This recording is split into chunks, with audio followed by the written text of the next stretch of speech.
Assalamualaikum warahmatullahi wabarakatuh. Halo anak-anak kelas 6A. Bagaimana kabarnya hari ini? Semoga sehat selalu ya. Bertemu kembali dengan Ibu Irin. Sebelum kita memulai pembelajaran, marilah kita berdoa menurut agama dan kepercayaannya masing-masing. Setelah kita berdoa dan kita sudah siap untuk belajar, kita mulai ya pembelajarannya. Hari ini kita akan belajar tema 9, subtema 1, pembelajaran 2. Tujuan pembelajarannya yang pertama dengan mencari informasi penting tentang planet dalam tata surya yang terdapat pada video pembelajaran yang dibagikan di grup WhatsApp. Peserta didik dapat meningkatkan keingintahuannya.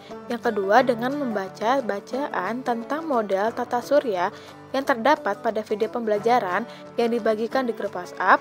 Peserta didik dapat membuat model tata surya sederhana dengan teliti dan mempresentasikannya dengan percaya diri. Yang ketiga, dengan membaca cerita fiksi yang terdapat pada video pembelajaran yang diberikan ke grup WhatsApp, peserta didik dapat menceritakan kembali jalan cerita dan tokoh-tokoh dalam teks fiksi secara lisan, tulisan, dan visual dengan percaya diri. Yang keempat, dengan memperhatikan interval nada, peserta didik dapat menyanyikan lagu sederhana dengan seksama. Itulah tujuan pembelajaran kita hari ini ya. Tata surya kita terdiri atas 8 planet. Kedelapan planet tersebut mengelilingi matahari sebagai pusatnya. Perhatikan dengan seksama planet-planet itu. Berilah nama. Setiap planet dalam tata surya kita memiliki ciri dan keunikan masing-masing. Tahukah kamu ciri dan keunikan planet-planet itu? Kita bahas bersama ya. Udin dan Made memperhatikan gambar susunan tata surya dengan seksama. Mereka menamai planet-planet itu satu persatu. Made terlihat memegang menggaris dan meletakkannya di atas gambar planet-planet itu. Apa yang kamu lakukan dengan penggaris itu, Made? Aku hanya ingin membandingkan mana planet yang paling besar dan mengurutkannya, kata Made. Benny menjawab, oh ya, aku ingin mengetahuinya, tetapi sebenarnya kita dapat membacanya pada bacaan ini. Di dalam bacaan ini, setiap planet dalam tata surya dijelaskan secara lengkap. Yuk kita baca bersama-sama. Mengenal tata surya. Manusia mempelajari sistem tata surya melalui penelitian. Mereka melakukannya secara bertahun-tahun untuk menjawab misteri tentang ruang angkasa. Ada apa di sistem tata surya kita? Sistem tata surya menjadikan matahari sebagai pusatnya. Matahari adalah sebuah bintang raksasa yang sangat panas seperti bola pijar. Di sekeliling bola pijar ada lingkaran cahaya berisi gas panas yang disebut korona. Suhu di permukaannya hampir 6000 derajat Celcius. Suhu inti matahari mencapai 15 juta derajat Celcius. Percikan panasnya dapat membakar segala sesuatu hingga 97 km. Namun, matahari hanya tergolong bintang sedang. Masih banyak bintang besar yang jauh lebih besar dan lebih panas dari matahari. Planet apa yang terdekat dengan matahari? Ya, planet ini bernama Merkurius. Planet Merkurius berjarak 58 juta kilometer dari matahari. Merkurius sulit terlihat di langit pada malam hari jika dilihat dari bumi. Merkurius baru terlihat setelah matahari terbenam atau sebelum matahari terbit. Keunikan dari Merkurius adalah melesat cepat mengelilingi matahari, tetapi berotasi sangat lambat. Satu hari di Merkurius sama dengan 30 hari di bumi.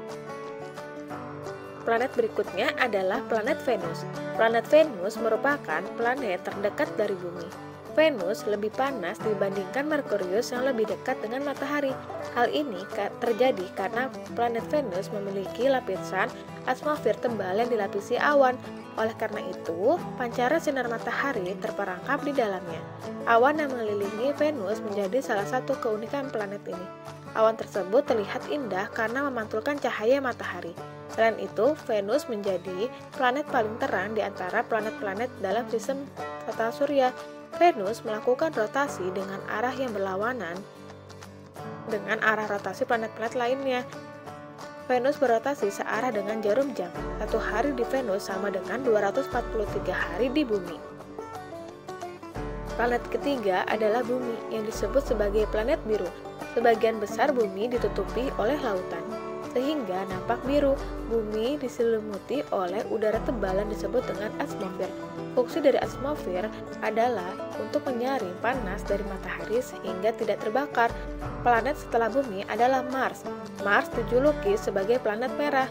Planet ini disebut paling menyerupai Bumi. Satu hari di Mars sama dengan 24,6 jam di Bumi. Ia memiliki kutub yang diselimuti es. Suhu udara di Mars lebih dingin daripada suhu di Bumi, yaitu sekitar 63 derajat Celcius di bawah nol, karena letak Mars yang lebih jauh dari matahari dibanding Bumi. Mars juga memiliki lapisan atmosfer, namun lebih tipis dibandingkan Bumi. Planet kelima adalah planet Jupiter. Jupiter adalah planet terbesar dalam tata surya. Suhu di planet ini pun sangat rendah, mencapai kurang lebih minus 100 derajat Celcius. Planet Jupiter merupakan planet yang sebagian besar terdiri atas gas. Letak inti planetnya pun jauh di tengah. Planet ini memiliki bintik merah yang ternyata merupakan badai raksasa. Planet keenam dalam sistem tata surya adalah planet Saturnus. Saturnus terlihat memiliki cincin yang melingkari tubuhnya. Cincin tersebut terdiri atas lingkaran bebatuan, debu, dan es yang terperangkap dalam orbit mengelilingi planet tersebut. Saturnus merupakan gas raksasa yang berputar sangat cepat. Hal ini menyebabkan bagian ekuatornya menggembung. Oleh sebab itu, kutubnya tampak lebih datar dibanding planet lainnya. Saturnus memiliki beberapa satelit yang lebih banyak dibandingkan Bumi, yang hanya memiliki satu. Salah satu satelit yang paling terkenal yang mengelilingi Saturnus adalah Titan. Planet Uranus merupakan planet ketujuh dalam sistem tata surya. Planet Uranus berputar miring karena porosnya yang hampir sejajar dengan orbitnya. Suhu planet ini sangat dingin, yaitu sekitar minus 212 derajat Celcius. Planet yang berada di urutan paling jauh dari matahari adalah planet Neptunus. Planet ini tampak berwarna biru gelap dari kejauhan dan tidak memiliki permukaan yang nyata, sama halnya dengan Jupiter, Saturnus, dan Uranus. Planet ini juga terdiri atas gumpalan gas. Atmosfernya dipenuhi dengan gas metana dan sering terjadi badai yang sangat besar. Salah satu satelit yang mengelilingi Neptunus bergerak berlawanan arah dengan satelit-satelit dan planet-planet lainnya. Membuat pertanyaan merupakan salah satu cara untuk menyatakan rasa ingin tahu terhadap sesuatu yang sedang ada dalam pikiran kita. Membuat pertanyaan dapat dibantu dengan menggunakan kata tanya. Beberapa kata tanya tersebut telah sering kamu gunakan, yaitu apa, mengapa, siapa, kapan, di mana, dan bagaimana. Gunakan kata-kata tanya tersebut untuk membantumu menuliskan pertanyaan tentang hal-hal yang ingin kamu ketahui lebih dalam tentang sistem tata surya kita. Tuliskan di tempat yang telah disediakan. Yang pertama, apa nama planet yang terjauh jaraknya dari matahari? Jawabannya, planet yang berada di urutan paling jauh dari matahari adalah planet Neptunus. Yang kedua, mengapa planet-planet dalam tata surya tidak saling bertabrakan? Jawabannya, planet-planet tetap mengelilingi matahari dan tidak terjadi tabrakan karena matahari mempunyai gaya gravitasi terhadap planet serta planet beredar pada orbitnya.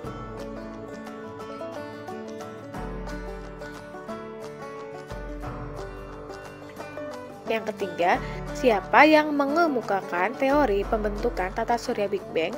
Jawabannya, tokoh yang mengemukakan teori Big Bang adalah R.A. Littleton.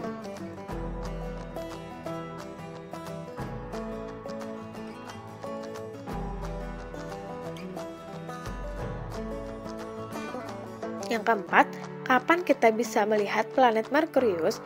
Jawabannya, Merkurius baru terlihat setelah matahari terbenam atau sebelum matahari terbit. Yang kelima, di mana letak inti planet Jupiter? Jawabannya, letak inti planet Jupiter jauh di tengah. Yang keenam, bagaimana cara manusia mempelajari tata surya? Jawabannya, mempelajari tata surya melalui penelitian. Yang ketujuh, berapa jarak planet Merkurius ke matahari? Jawabannya, berjarak 58 juta kilometer dari matahari. Pernahkah kamu bertanya bagaimana para ilmuwan pada zaman dahulu mengetahui adanya sistem tata surya, sedangkan pada saat itu teknologi belum secanggih sekarang? Para ilmuwan bekerja dan mengamati dengan menggunakan segala sesuatu yang ada di sekitarnya untuk mempelajari fenomena alam, termasuk sistem tata surya. Salah satu cara yang dilakukan para ilmuwan adalah membuat model. Apakah model dalam ilmu pengetahuan dan bagaimana perannya dalam mengembangkan ilmu pengetahuan? Simaklah bacaan berikut ini ya. Pentingnya membuat model dalam pengembangan ilmu pengetahuan. Para ilmuwan yang mengamati dan meneliti suatu benda atau fenomena alam mempunyai kewajiban untuk menyampaikan hasil penelitiannya kepada masyarakat. Tidak hanya masyarakat yang terdiri dari kesekumpulan para ilmuwan, tetapi juga masyarakat pada umumnya. Seringkali untuk menjelaskan sesuatu yang baru, para ilmuwan menggunakan cara yang paling sederhana agar mudah dimengerti dan diterima, salah satunya dengan menggunakan model. Model dalam ilmu pengetahuan dapat mewakili gagasan dan hasil penelitian para ilmuwan untuk menjelaskan fenomena tertentu. Model dapat berupa benda maupun proses tertentu. Pada masa lalu, model dibuat dalam bentuk 3 dimensi. Pada masa sekarang, selain berupa benda 3 dimensi, para ilmuwan telah menggunakan teknologi informatika. Teknologi ini dibuat dalam bentuk gambar, baik gambar diam maupun gambar bergerak. Hal ini bertujuan agar para ilmuwan dapat menjelaskan fenomena alam sehingga lebih mudah dipahami. Para astronom masa lalu juga menggunakan model berupa benda 3 dimensi. Mereka membuat model benda 3 dimensi untuk menggambarkan sistem tata surya dengan menggunakan bahan yang ada di sekitarnya. Pada masa sekarang, model tata surya kita dapat dibuat dengan cara sederhana dan menggunakan benda atau bahan yang mudah didapat. Berikut adalah beberapa contoh model sistem tata surya yang sederhana. Seperti ini ya gambarnya. Dayu, kini aku semakin mengetahui bagaimana sistem tata surya kita bekerja. Semakin aku mengagumi kebesaran Tuhan yang membuat ini semua terjadi ya. Benar Lani, aku pun merasa kagum sekali terutama dengan keteraturan yang terjadi di alam semesta. Setiap anggota tata surya memiliki keunikan sendiri dan senantiasa berada di jalur yang telah ditentukan untuknya. Aku tidak bisa membayangkan jika ada planet yang tidak berada di tempatnya sendiri. Pasti akan berantakan sistem tata surya kita ya Lani.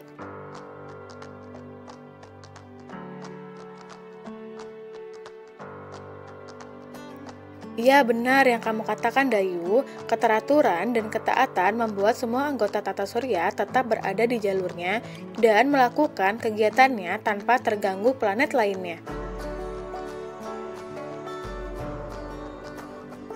Hei, sepertinya hal itu juga terjadi di sekeliling kita ya, sama dengan kendaraan dalam lalu lintas kita. Kendaraan juga diatur agar tetap berada di jalurnya. Kalau ada yang melanggar, pasti ada yang terganggu.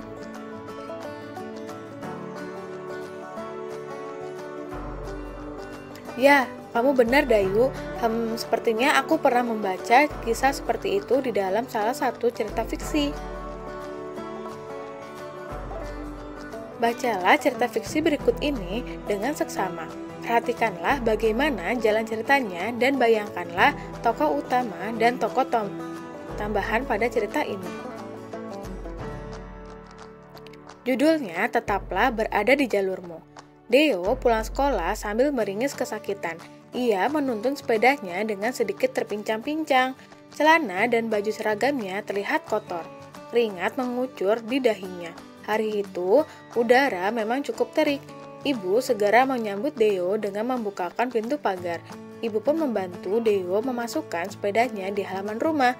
Ibu mengambil tas Deo yang ikut kotor dan menuntunnya masuk ke dalam rumah. Setelah ibu memberinya minum, ibu memeriksa luka-luka gores di lutut dan siku Deo. Deo meringis kesakitan ketika luka-luka itu dibersihkan dan diberikan obat. Setelah Deo mulai terlihat tenang, ibu meminta Deo bercerita. Aku yang salah, Bu. Aku tidak berhati-hati. Aku tidak akan mengulanginya lagi. Seandainya aku tetap berada di jalurku, kata Deo dengan penuh penyesalan. Apa yang sebenarnya terjadi, Nak? Terima kasih kamu telah mengakui kesalahanmu. Tetapi maukah kamu menceritakan yang sebenarnya terjadi? Tanya ibu dengan lembut. Deo, tadi lomba balap sepeda dengan Arsyad ketika pulang sekolah, Bu. Ketika kami sampai di jalan depan toko kelontong Pak Ahmad, jalanan agak ramai. Lalu aku melihat di situ ada trotoar yang landai dan sepi. Lalu aku naik dan bersepeda di trotoar itu, kata Deo sambil menunduk. Trotoar? Kamu pasti tahu kalau trotoar diperuntukkan untuk pejalan kaki kan? Tanya ibu. Iya, Bu, saat itu di trotoar terlihat sepi. Jadi tanpa pikir panjang, Deo naik ke trotoar itu supaya dapat mendahului Arsyad. Tetapi Deo tidak memperhatikan ada sebongkah batu besar di tengah trotoar itu. Tanpa sengaja, Deo menabrak batu besar itu dan jatuh terjerembab ke dalam got. Beruntung got itu kering dan dangkal. Arsyad yang berada di belakangku pun segera menolong. Cerita Deo masih dengan wajah menyesal. Ibu bersyukur kamu hanya mengalami luka gores, Nak. Itu pelajaran berharga untukmu. Trotoar itu dibuat dengan tujuan tertentu agar para pejalan kaki tidak berjalan di jalanan yang diperuntukkan bagi kendaraan. Semuanya itu dibuat agar tercipta keteraturan. Masyarakat pun mendapat kesempatan yang sama untuk menggunakan jalan umum. Jelas ibu sambil tersenyum. Aku mengerti, Bu, seharusnya aku tetap berada di jalurku, bukan di jalur yang tidak diperuntukkan buatku, kata Deo sambil meringis. Baiklah, kalau begitu, luka-lukamu sudah dibersihkan dan diobati. Sekarang kamu bisa ganti baju, cuci tangan, lalu makan siang. Beristirahatlah setelah itu, nanti sore biar ayah yang memeriksa sepedamu, kata ibu sambil beranjak ke dapur menyiapkan makan siang Deo. Kamu telah membaca cerita fiksi, tetaplah berada di jalurmu. Berdasarkan cerita tersebut, gambarlah tokoh utama, tokoh tambahan, dan tempat peristiwa dengan menggunakan imajinasimu. Tuliskan juga ringkasan cerita tersebut. Ceritakanlah hasil pekerjaanmu di depan kelas dengan percaya diri. Tokoh utamanya Deo. Tempat atau latarnya trotoar di depan toko kelontong Pak Ahmad dan rumah Deo. Ini gambarnya ya. Ringkasan ceritanya seperti ini, kalian bisa baca sendiri.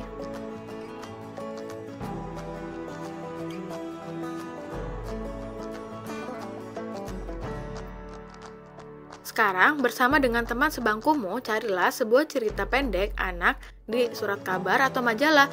Salin atau potong cerita pendek tersebut, tempelkan cerita pendek tersebut pada sebuah karton ukuran A3, bacalah dengan seksama cerita tersebut, lalu gambarlah tokoh utama, satu tokoh tambahan, dan tempat dalam cerita tersebut. Tuliskan juga jalan cerita dari cerpen tersebut. Ceritakanlah cerpen temuanmu di depan kelas dengan percaya diri. Aku senang dengan cerita pendek yang kamu ceritakan tadi di depan kelas, Siti. Bagaimana kamu mendapatkan cerita pendek tersebut? Aku mendapatkannya dari salah satu surat kabar langganan ayah. Setiap hari Minggu, surat kabar tersebut memuat satu kolom cerita anak Nusantara. Itu kolom favoritku. Tapi mengapa kamu menyukai cerita tersebut? Ya, cerita itu mengingatkanku tentang salah satu lagu favoritku. Kalian juga tahu lagu itu. Maukah kamu menyanyikan lagu Ambilkan Bulanmu bersamaku? Nah, ini lagu Ambilkan Bulanmu ciptaan Ateh Mahmud. Nah, kalian bisa bernyanyi sendiri atau bersama dengan temanmu ya. Sebelumnya, kamu telah memahami tentang interval atau selang nada. Dengan menggunakan pemahamanmu tentang interval nada, lakukanlah kegiatan berikut. Pertama, perhatikan dengan seksama setiap baris lagu Ambilkan Bulanmu. Yang kedua, tentukan interval nada pada setiap barisnya dengan menggunakan nada pangkal, nada selang, nama kuantitas intervalnya. Nyanyikanlah lagu tersebut dengan penuh penghayatan.